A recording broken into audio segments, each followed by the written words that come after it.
Reconciliation process, calling it a powerful step towards achieving lasting peace and healing after years of brutality and discord.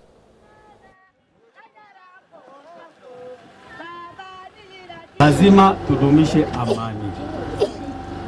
Kwa muda wa miaka miwili tumekaa na amani kati ya Turkana, Ileret na North Horr. Hiyo yote ni juhudi ya Mwenyezi Mungu. Lazima tushukuru Mwenyezi Mungu. Si ndio? Dasanach, Gabra, historia ile nyinyi wenyewe mlikuwa mnachukiana, hiyo muda imeenda. Tuifunike hiyo na tuisahau. Si kweli? Yaliyopita tuyasahau, tuigange yajayo. So tumejenga amani, tunaamini tumeirabastambi amani kwa siku ya leo na itadumu. So Gabras, muwe free wakati mnakuja biashara huku. Dasanach, muwe na furaha wakati mnapita North Horr, hakutakuwa na wasiwasi yoyote. Tumeisementi hiyo kwa siku ya leo na tumeamini imeingia. Naamini kuwa kwa kupitia amani inalete uhusiano mzuri ambaye inalete biashara kati yetu. So biashara itajengeka, elimu itakweko kwa sababu watoto sasa wataenda shule, hakutakuwa na wasiwasi mkubwa kule ati unakimbia msituni kujifichana. Sasa mtakuwa mnasoma, mashule zinakujia nyinyi karibu, yote inaleta maendeleo. We realize that the tension that existed among these people was something created in their mind. Some of them, they hated a Porana or a Cabra they have never seen, but they have been told about. A Cabra will hate a Tasnach. They have never seen a Tasnach, but they have been told about the Tasnach. So the experience that they had together to come into a Tasnach home, to be welcomed, to eat together, to sleep together in that family, brought a very different experience among our people. And President William Ruto attended the swearing-in ceremony of Ghana's new president, John Dramani Mahama, on Tuesday at Blackster Square in Accra, Ghana. In his address, President Mahama assured investors of a transparent tax regime and plans for a 24-hour economy to boost growth. He also pledged to strengthen trade and investment ties with Kenya, following discussions with the President Ruto last December, focusing on sectors like agriculture, mining, tourism, and energy.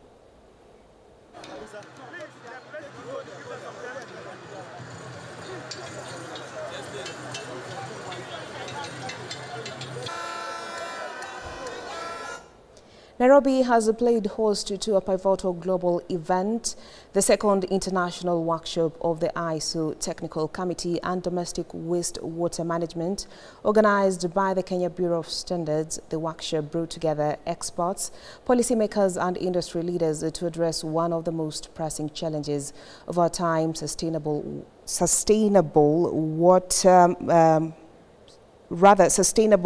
wastewater management. KEBS has to this end emphasized the importance of international collaboration.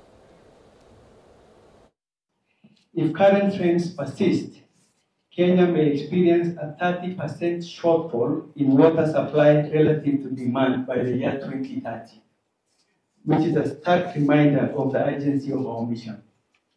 In response, we are adopting a circular economy approach where wastewater is not seen as waste, but as a resource.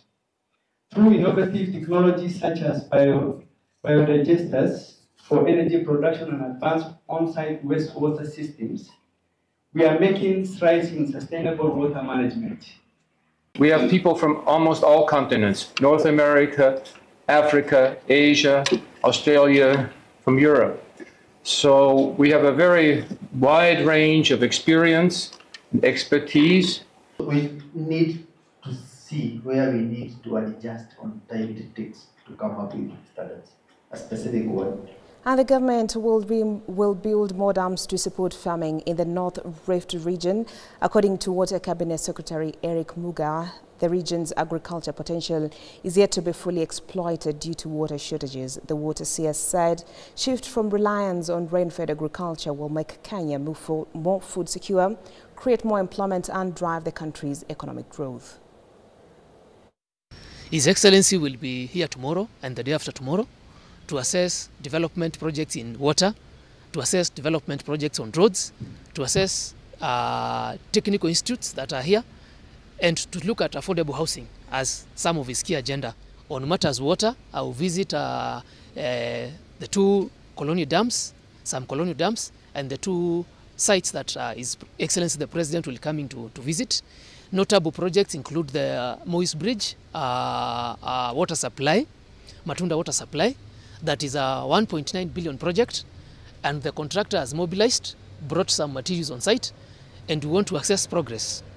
On matters irrigation, we have to a tune of around 1 billion projects in the region, including Uasin Gishu, Elgeyo Marakwet, West Pokot, and Nandi counties. Some of the projects that are here, my team and myself will visit like 2 today to just get a feeling of what the contractors are doing. And scientists in Kenya say they are studying a mealworm native to Africa that can consume and biodegrade plastic. Experts report the mealworm produces enzymes that can help break down plastic waste. Evelyn Wamboi and other scientists are busy working at this lab at the International Center for Insect Physiology and Ecology, or ICIPE, in Nairobi. She says they are studying a type of mealworm that can eat and break down plastics. This insect is going to be of help because we've identified, first, it can consume the plastic, especially the styrofoam, and 2, it has a group of bacteria that is helping in the plastic degradation process. Wamboi and fellow scientist Crisanta Zimbi Tanga are among 4 ICIPE experts who co-authored a September report in the journal Nature. The advantage with this insect is that it is native to Kenya and in Africa in general, compared to the other mealworm that has been described in other parts of the world, like the yellow mealworm. And so this makes us to have a home-based solution, and an insect that has adapted to our climatic environment has been able to survive and strive within the environment. The UN Environment Programme says plastic pollution is one of the biggest environmental challenges facing the world. There are more than 400 million tons of plastic produced annually, but less than 10% get recycled. The scientists at ICIPE are studying ways to collect the bacteria living in the worm's guts and find out whether they can be used to manage plastic waste. Those bacteria can be harnessed from the insect, and then we do a scale-up of, produce millions and millions of these bacteria that can be used to degrade the polystyrene waste. But some environmental activists aren't convinced the findings will solve the plastic waste problem. We've only found insects that only degrade a certain type of plastics, polystyrene, PET, and we have a lot of forms of plastics. So what of the other forms of plastics? And also, once these insects have eaten these plastics, what is the byproduct? We are not saying that it's a silver bullet, but what we are saying is that it could be an integrated approach in plastic management. If you can bring down plastic degradation by 30 to 50%, that would be a very huge impact in terms of waste management in the continent. Mutwal says the best way to address the plastic problem is to produce less of it. So we have a lot of problematic and unnecessary plastics, like the sachets, the PET bottles, which we really do not need, which is like straws and the rest. We need to cut the production of those ones. Mutwal says Kenya is one of the 34 countries that have banned single-use plastic bags in Africa as the continent continues to grapple with the problem of plastic pollution. And with that, we've come to the close of K24 Newscast. Many thanks for keeping me company. My name is Bentura Kumbok, and our sign language interpreter has been Walter Asewe. Do have yourself a good afternoon, and bye-bye for now.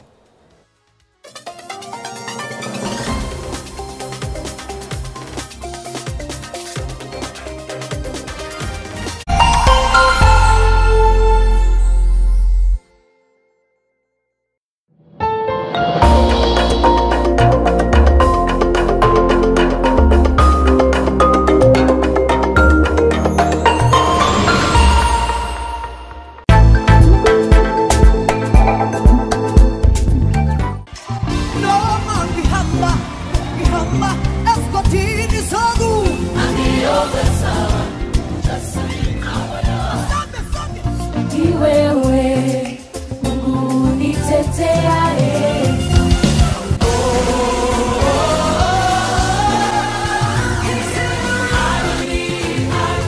mipango ya Mungu ni ya ajabu.